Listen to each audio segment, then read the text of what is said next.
Assalamualaikum warahmatullahi wabarakatuh. Di sini saya akan memperkenalkan dulu. Ya, nama saya Adrianto Behuno dengan NIM 111418010 dengan Universitas Negeri Gorontalo, Fakultas Perikanan dan Ilmu Kelautan, jurusan Budidaya Perairan. Di sini saya akan menjelaskan tentang manajemen kualitas air pada budidaya ikan mas koi. Ya, di sini kita ketahui bahwa ikan mas merupakan salah satu jenis ikan air tawar yang memiliki prospek yang baik untuk dibudidayakan. Sebab ikan mas ini adalah jenis ikan air tawar yang memiliki nilai ekonomis tinggi dan digemari masyarakat. Usaha ikan mas telah berkembang pesat sejalan dengan pertumbuhan penduduk ikan mas Carpio, yaitu merupakan jenis ikan air tawar yang sudah lama dibudidayakan dan terdomestikasikan dengan baik di dunia. Ya, kita harus tahu bagaimana manajemen kualitas air ya. Menurut Acipedia 2010, kualitas air dapat diketahui dengan melakukan pengujian tertentu terhadap air. Kita harus menguji daripada uji kimia, fisika, dan biologi, atau uji kenampakan, bau, dan warna ya. Pengelolaan kualitas air adalah upaya pemeliharaan air sehingga tercapai kualitas air yang diinginkan sesuai peruntukannya untuk menjamin agar kondisi air tetap dalam kondisi alamiah.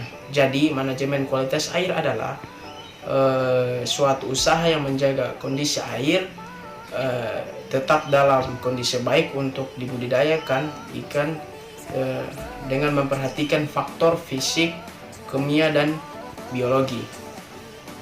Ya, di sini klasifikasi daripada ikan mas koi menurut Sanin 1984, klasifikasi ikan mas koi Cyprinus Carpio yaitu sebagai berikut ya. Pertama, filum Chordata ya, kelas Osteichthyes.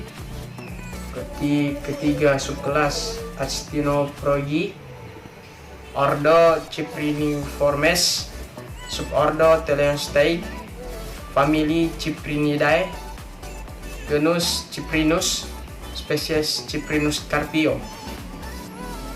Ya, jadi habitat dan kebiasaan makan si ikan mas koi ini. Ikan mas koi Cyprinus Carpio menyukai tempat hidup atau habitat di perairan air tawar yang mengalirnya tidak terlalu deras seperti di danau ataupun di pinggir sungai, dan airnya tidak terlalu dalam, lebih kurang dari 1 meter.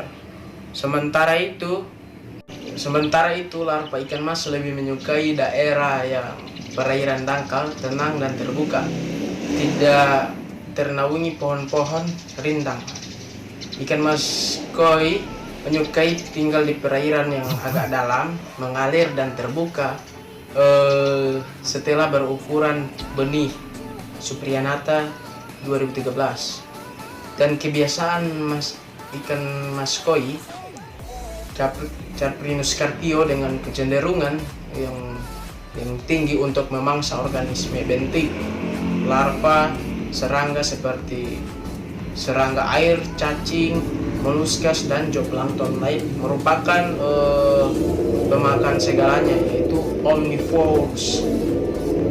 Ikan mas biasanya mengalir di bawah perairan untuk mencari makan. Pada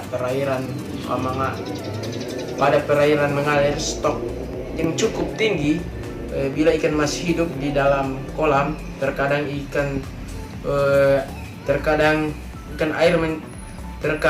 mas koi hidup mengonsumsi ranting pohon, dedaunan, biji-bijian dari pertumbuhan air maupun darat, pertumbuhan akuatik yang membusuk, dan lain-lain. Peteri 2004. Ya, jadi parameter penting dalam budidaya ikan mas koi Yang pertama kita harus memperhatikan parameter fisika, kemudian parameter kimia dan biologi. Parameter fisikanya yaitu berupa suhu, kecerahan. Suhu yang paling optimal yaitu 25 sampai 30 derajat Celcius. Karena suhu ini mempengaruhi daripada pertumbuhannya ikan mas koi. Kemudian kecerahan. Kecerahan ini dapat mempengaruhi daripada pertumbuhan juga.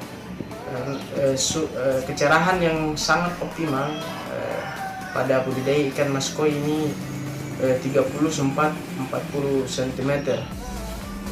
Kemudian pH.